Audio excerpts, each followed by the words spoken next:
Ben Chair's a furniture factory, which was making contract furniture, pubs and clubs, offices, that sort of thing. And I worked there for 2 years, training to be a stores person. Yes, that means putting things on shelves, basically. Yeah. Pocket money did you used to get a week or a month? I used to get 50p a week. Just enough, just enough to cover your sausages, beans, and mash, whatever you had at school. Yeah. Well, it was 50p a week. I did have a rise though. When I got into my mid-teens, it went up to £1 a week. When it came to Champions League, I was glad Paris Saint-Germain won the Champions League because they are the best team in the world. It would have felt wrong if Arsenal had won that. And she said, hi, I'm Katie. The Chris Martin and Mickey Mouse part is funny. So many people are still picking on me because of my appearance, even though I left school 30 years ago. Dean, you must have had a time when you were lean on the work front. And I remember in Frome somewhere in new estates doing canvassing with you to try and rattle up around. Is that semi-accurate? You were better at the canvassing because you've always been bolder with that sort of thing. Right. Whereas I was more. There's nothing like striding down someone's path and flinging your wares on them, knowing confidently that they're going to take you up because of your charm and your superb workmanship.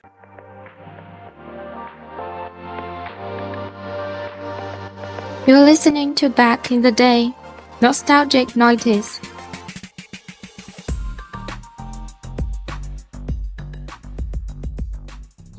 Live, how do they do it? The amateur outfit, the Southwest painter and decorator, and a university lecturer from London, now living in another country. How do they set aside their prestigious time and energies to nail down a podcast for your pleasure?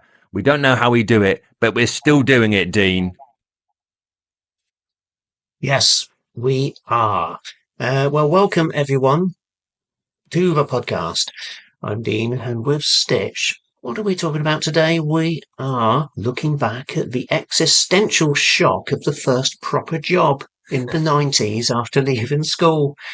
And yes, we're talking about that terrifying moment you transitioned from school uniform to work attire, buying an oversized polyester outfit you couldn't afford, just to spend 40 hours a week performing tasks you didn't understand for a wage that barely covered your transport. Today we revisit the initial trauma of the 90s workforce. Let's get into it. I couldn't wait to get out of school, as you've heard in our predecessing. And I tell you what, we've had zilch comments from our listeners about school. I think it must have been so traumatic and brought back so many nightmares. They have downed tools. We did have a inpouring of interest for our motoring exploits, but school has had absolutely nothing. Couldn't wait to get out and find a job. Is that how you felt? Yes, that is the way I felt. And we apologise if we've traumatised the listenership. But, we thought we were doing the right thing at the time. But yeah. Maybe people's experiences were aligned with ours, Stitch. Yeah. I was on, what do you call that? Work experience. Experience. And I managed to get a job with my mate Kevin just down the road from me. I could just walk through the graveyard and I was there, and a computer engineering company. I think work experience, was it 1 week or 2 weeks? I remember I was there blinking ages anyway, and I think I got paid in the end.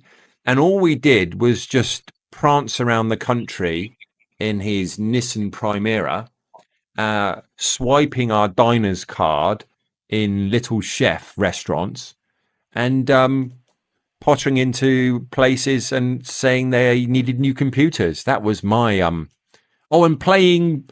And my work experience in the office was just playing football on the computer.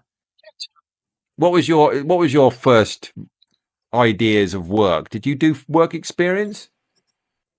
No. Well, it wasn't really a thing when I was coming up to leaving school.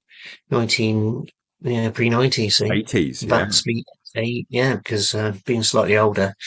And so, whether it was a thing or not for other schools, I don't know, but I certainly had no work experience at all at school. Oh, so It first just didn't happen didn't happen when I was there. you went straight into the monastery, did you? No, straight into the Catholic Church. No, you went straight into woodwork. What were you, carpenter? What did you do?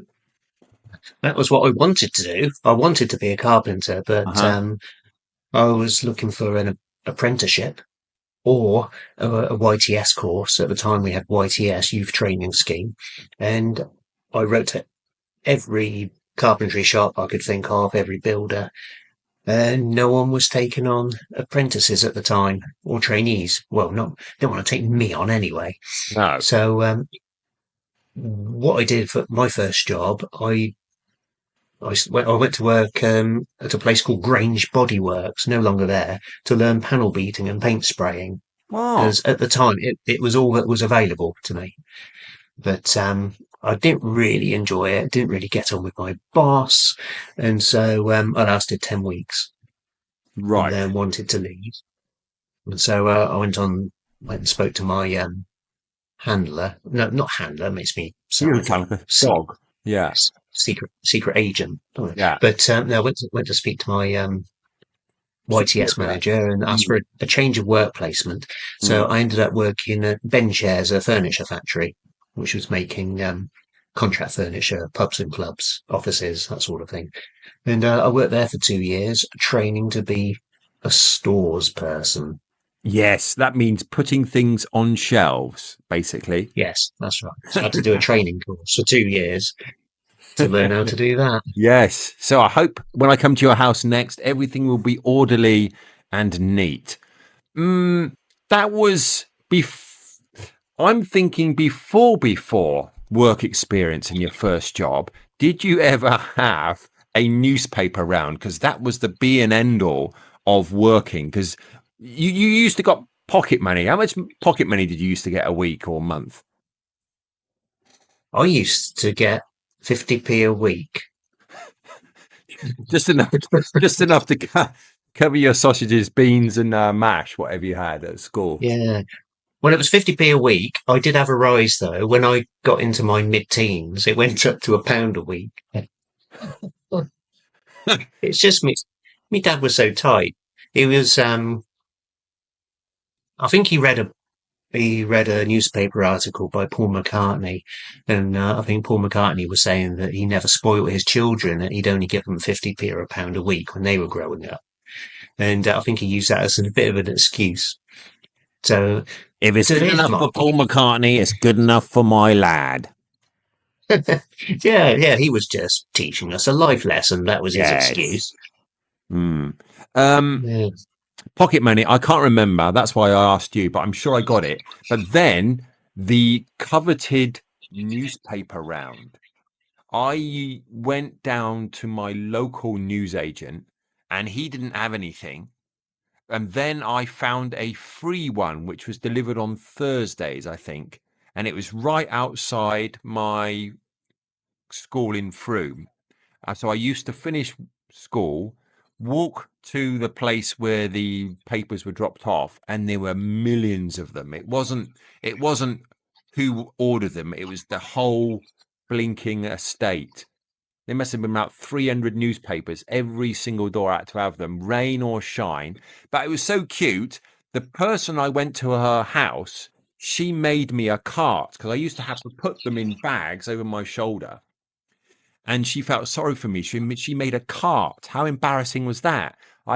So after school, when all the kids were going back home, I was pushing this green wooden cart around and giving out free newspapers. But I think I must have been making about £3.50 a night, I think, something ridiculous. So, like, yeah, skyrocketing prices. Oh, that's big money. What did you do with that money? Did you invest it? I You were think Warren Buffett at the time. I think I saved up for things like double-breasted suits or new brogue shoes or some things for me bike. Yeah, some like spokey dokies for me bike or something. I don't know. The Yeah, I didn't used to get to save up much at all with me. 50p in a pound. I didn't, and thing is with that, due to the scarcity of money, I didn't know how to spend it either.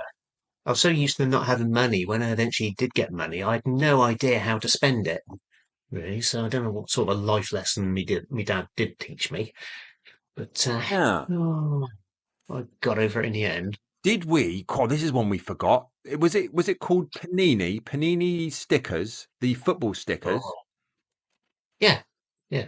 I think I used to spend it on them. And if you got foilies, that was really cool. You used to get that was about 50p, or was it 25p for five? And then you have to go and swap them at school. I probably spent most of my wages on that. I think you can probably still get them now. The vintage ones, they're probably Hmm. worth a bob a set. Yes. I wish I still had me books. I got to go and root around in mum and dad's attic, see. But most of the stuff, which we will talk about in later shows, have been lugged out by mum and dad. The stuff that would have been worth a mint. I moved on then to the Sunday paper round, which was a bit more affluent.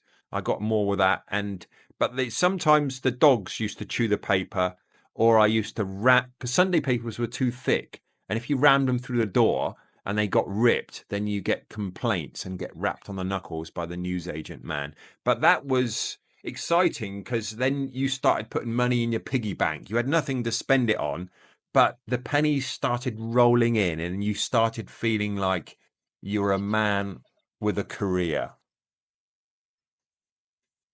Yeah, good that. I didn't really experience that, must say. No. Yeah, never had a paper round. Just you just sit at home Yeah. watching telly with me dad, Aw. doing nout. Doing out. Um, After the advert, we are going to come back with how me and Dean reunited in the same love of work. Today's show is brought to you by the School Canteen Mystery Menu, where nutrition goes to die.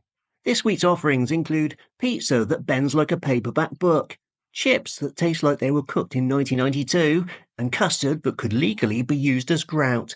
School Canteen Mystery Menu. Every generation suffered. We just did it first. We interrupt this podcast with a call to action. We want your comments and stories. It really helps the show to grow and to keep going. We would like to hear your comments on Spotify in the comment section. Mm-hmm. And also you can review on Apple Podcasts. You can comment on our YouTube channel. And you can email the show on stitchanddean@gmail.com. And you can comment on our Instagram page, which is Look of a Day Nostalgic 90s. Thank you. Back to the show. We've had a email from Pod Status to try and get us to subscribe. Thank you for the CEO for his interest. And initially, we were well interested in forking out our pocket money, £7 of it a month, because so-called our hobbies category was 51st in Korea, 70th, that's 70, in India, and leisure category was 227, probably out of 228 podcasts, but that meant we were on our way. So thank you for the feedback. We will take it on board. Absolutely smashing it in Asia Yeah. More news and on East Japan. Asia. More news on Japan, Dean. How are they doing? They were 5.6 last 10 days ago. This is true, and I will have to look that up. while he's rummaging through his screenshots. Thank you for Mike, Dennis, and Vince for their picture of the Arsenal winning the Subbuteo League in the No, they didn't win in Champions League. Sorry, they won the English Premier League. Well done for them. It's nice to see them with their red tops on. Brings back. Yeah, Go on. that's right. Didn't do so well in Champions League, though, did they? No, Well, they actually did. they They did. did very well. They got to the final against the best team in the world, Yes. and then lost on pens. Mm. With Arsenal, I'm when it comes to Premier League, I'm firmly in. As a Man United fan, I'm Yeah. firmly in the anyone but Man City camp. So I was glad that if Man United can't win it, Arsenal will win it. So I was okay with Arsenal winning that. But when it came to Champions League, I was glad Paris Saint-Germain won the Champions League because they are the best team in the world. It would have felt wrong if Arsenal had won that, chucking loads of big guys into the penalty area, bullying the keeper and nabbing a header or whatever. And so well done, PSG, on the Champions League, if you're listening. And sorry to Arsenal fans if you're listening. Instagram insights. Did we have any of them? I'm still trying to find the Japan stats. Okay, I'll fill in for you. 7% we are now. Japan, 7%.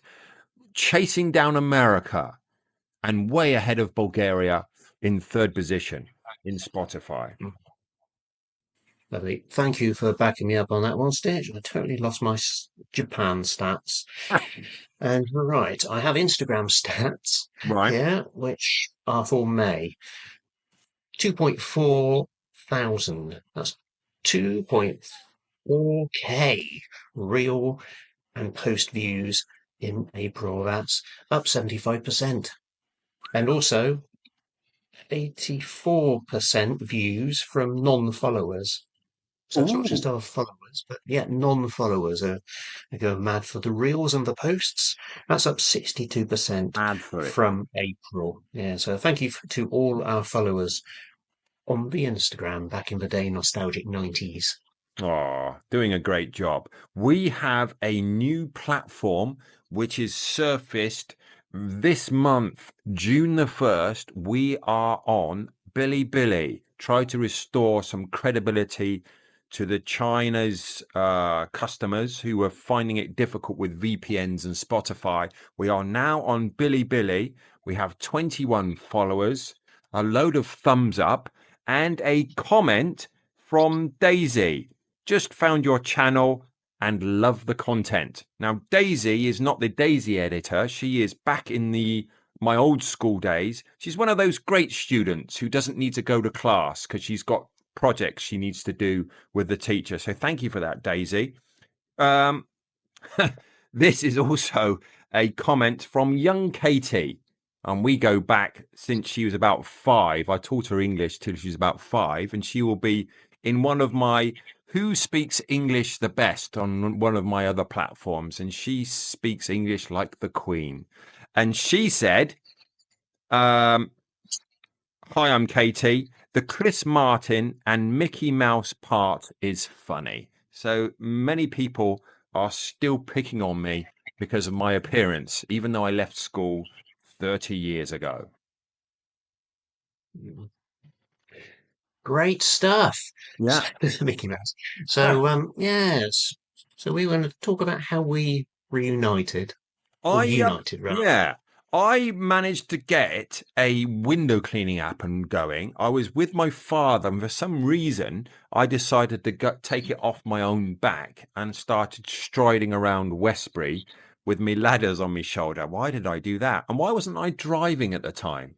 That's the other strange thing. So I used to walk around with ladders and do my own canvassing.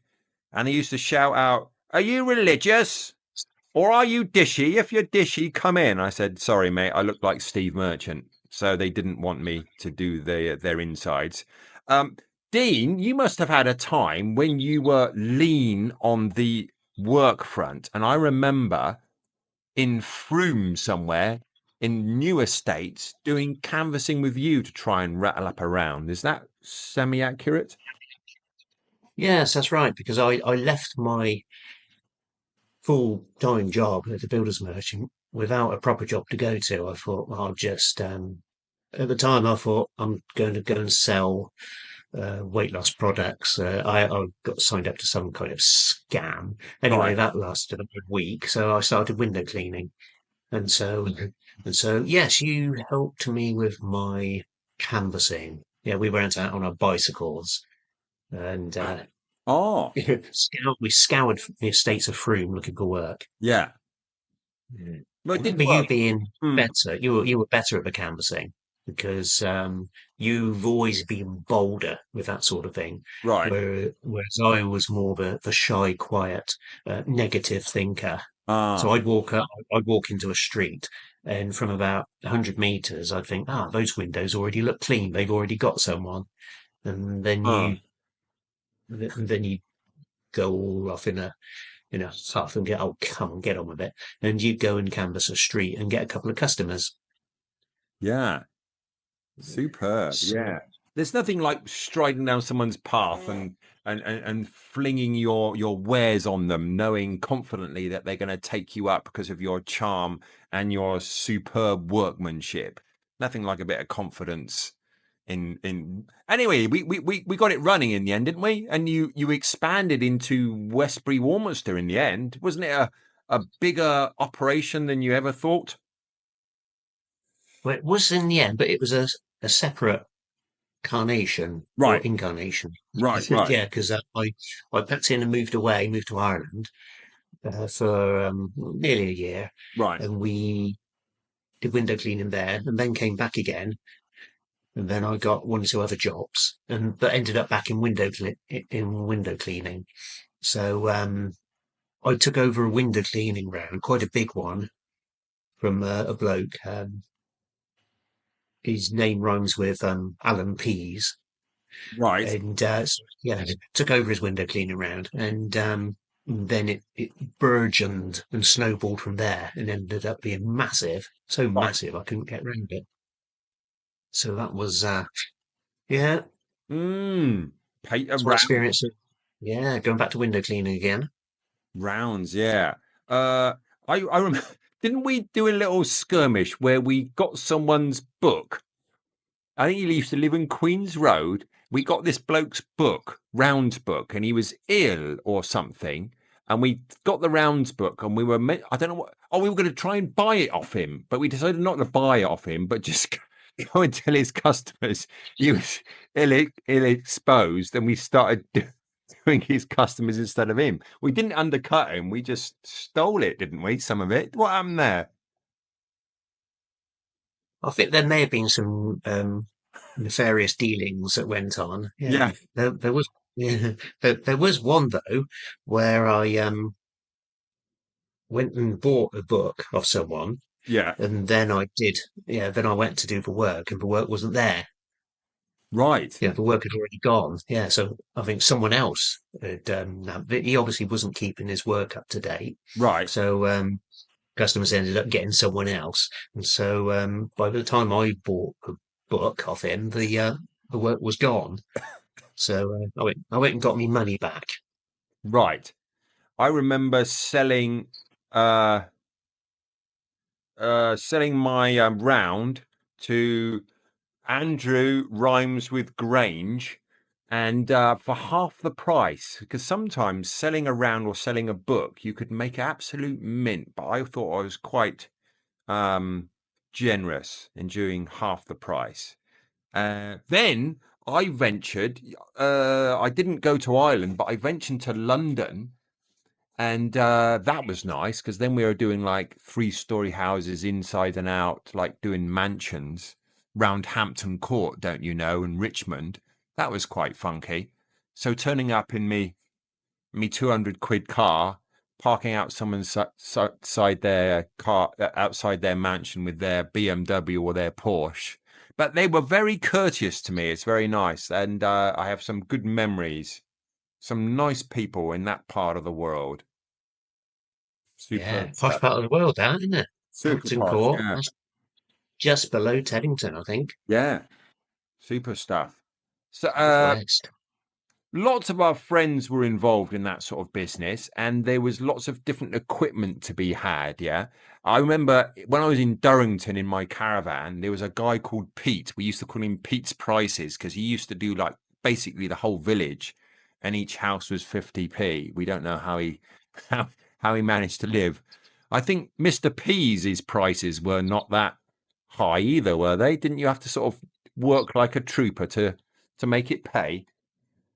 Oh yeah, Alan Pease. Yeah, Yes. Yeah. Notice how we protect everyone's identity by we using do. rhyming words. Yeah, rhyming up. Well, we don't give we don't give our identities away, No, as we're always we're trying not to going to give stay one theirs. step Yeah, ahead. Yeah, we're always trying to stay one step ahead of the intelligence services, and so we protect everyone's identity on this show. And so, what did you? Oh yeah, Alan Pease. yeah, Yes, his prices were hilariously low, right. and yeah, trouble is when prices are already low, it's difficult to raise them really, and so Mm, it was difficult. So I was able to raise the prices, but only quite modestly. So yeah, so it was difficult. I had to prices. pack it in the end. Yeah, I never had a problem with prices. Higher they could go, the better. Superb. And some people were nice because they used to say that's not enough. I'll give you some more. Or they used to bring biscuits and cake every time. So you'd always make sure they were in. Collecting was Friday night. What a nightmare that was. Before direct debit or checks came into existence, we used to go and collect all our pound coins. But Christmas was good because that's when you'd get the tips and the chocolate and the whiskey. Did you have any good oh, memories of little that? treats. Yes. Yeah, used to get a few treats. That's right. But yeah, I loved it. But collecting Friday night, I sort of enjoyed it. Yeah, because we used to combine it with a visit to my parents, and we'd have dinner, see me Wow. mum and dad once a week after collecting, and then go back home and count all the takings. And put it in your piggy bank because you still don't know what to do, what you spend all your ill-gotten gains on, did you? Didn't have a clue. Not a clue. We used to have lots of mops and Unger stories. We've got lots more to tell you. But we can't do that because it's time for my Marmite and cucumber sandwich. But before we do that, this is show 11. We want the listeners to tell us which is your favorite show. 10 shows in, 3 months in, choose your best show. All you need to do in your comments is write 1, 2, 3, or 4 or 5. Tell us your favorite, and we will call it out next show. It's Marmite and cucumber sandwich, and that probably goes with a gin, I think. Oh, that sounds a lovely way to end the show. And the end of a show it is. The shift is over. The time card has been stamped. The uniform has been packed away. And the minimum wage has been thoroughly taxed. If you're currently enjoying your own probation period, stay strong. It only takes 50 years to retire. I've been Dean, and with Stitch, we're off to file our grievances and bid you a profoundly ordered goodbye. Thank you for listening to our podcast. Please download, comment, and tell a friend.